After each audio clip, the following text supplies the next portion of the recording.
Get unlimited access to all of our CPE courses at www.teachucomp.com/unlimited CPE.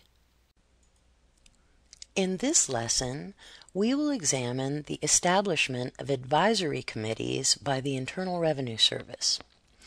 From time to time, the Internal Revenue Service may choose to establish one or more advisory committees, each composed of at least 6 individuals authorized to practice before the IRS.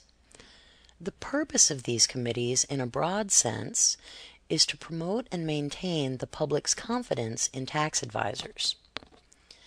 Members of an advisory committee must be balanced among attorneys, accountants, enrolled agents, enrolled actuaries, enrolled retirement plan agents, and registered tax preparers.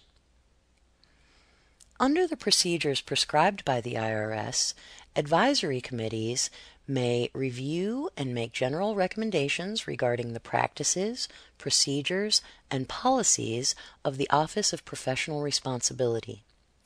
Advisory committees may also review and advise regarding other offices in the IRS, such as those which oversee continuing education and those which act upon applications for enrollment to practice before the Internal Revenue Service.